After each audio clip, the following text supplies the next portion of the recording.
Hello friends, welcome back to Sarath stays kitchen and vlogs. இப்போ தான் நம்ம சேனலை ஃபஸ்ட் டைம் பார்க்குறீங்களா?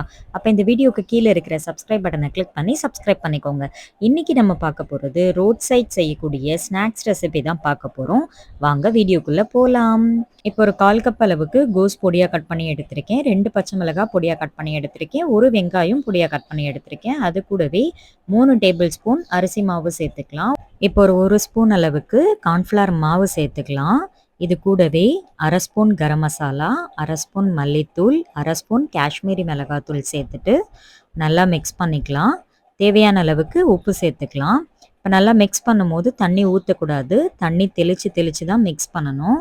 இப்போ நல்லா மிக்ஸ் பண்ணியாச்சு. இப்போ ஒரு கடாயில் பொரிக்கிறதுக்கு தேவையான அளவுக்கு எண்ணெய் சேர்த்துட்டு எண்ணெய் சூடானதுக்கப்புறம் லோ ஃப்ளேமில் வச்சுட்டு பக்கோடா போட்டு எடுக்கிற மாதிரி போட்டு எடுத்துக்கலாம். பாருங்க, இப்போ பார்க்கவே ரொம்ப சூப்பராக இருக்குது. இது அப்படியே சாப்பிடலாம் போல், அந்தளவுக்கு நல்லா இருக்குது. இப்போ ஒரு மிக்ஸி ஜாரில் இந்த மாதிரி 2 தக்காளி 4 கட் பண்ணி போட்டு இந்த மாதிரி பேஸ்ட் மாதிரி அரைச்சி எடுத்துக்கலாம். இப்போ ஒரு கடாயில் 4 ஸ்பூன் எண்ணெய் சேர்த்துக்கலாம்.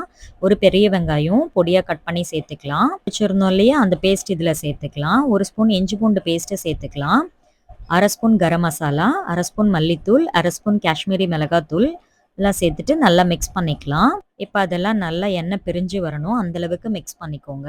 பக்கோடா மாதிரி போட்டு எடுத்து வச்சுருந்தோம் இல்லையா, அதை இதில் சேர்த்துட்டு நல்லா மிக்ஸ் பண்ணிக்கலாம். இப்போ 1 ஸ்பூன் அளவுக்கு கார்ன்ஃப்ளவர் மாவு தண்ணியில் சேர்த்து கட்டி இல்லாமல் நல்லா கரைச்சிட்டு அதில் சேர்த்துக்கலாம்.